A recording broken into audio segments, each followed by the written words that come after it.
5 things is an improv activity, and one of my favorite improv activities. Basically, we are gathering a group to help them let go of the need to be perfect, the need to have the right answer, and also maybe let their guard down a little bit around just like, let's contribute as many ideas as we can and get the conversation flowing. So to tap into the beauty of, if you let that guard down, what kind of magic can happen. So first we'll explain that to the group. That's why we're kind of gathering here to practice just letting things go a little bit more, and why that might be helpful to the work that's coming to follow, right? We might need to be very generative. And so we're gonna say, hey, let's do this to kind of wake our minds up to behaving in this way. We'll gather in a circle. We'll first throw out a topic, such as things you might find in the trunk of a car. So if I were to open up the trunk of your car right now, what might I find in it? Generally, as a facilitator, I might go first,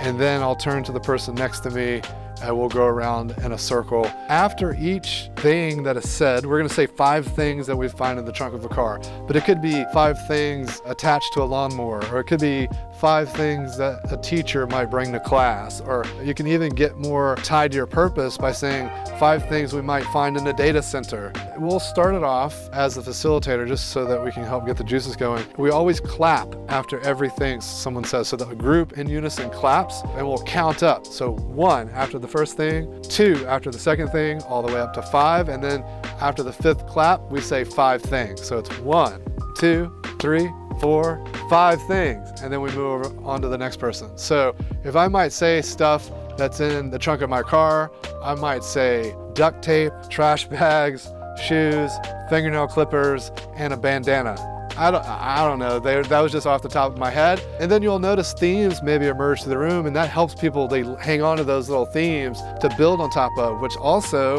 is a nice thing to reflect on in your debrief. Did you notice that once Susan said Band-Aids, everyone kind of leaned into this first aid kit kind of stuff? That can happen when we're ideating and working as a team. So like, let's think about how we lean on our ideas and build on them when we're doing other things. Yeah, just to underscore again, this debrief is really important here. This is a key ideation activity or a warm-up for ideation, and so really making sure that you're digging in and reflecting with people on how it felt to ideate and build, to not hold things back, and really to make sure that they leverage that experience for what that looks like when they're in other spaces where you are doing divergent, opening, ideating work.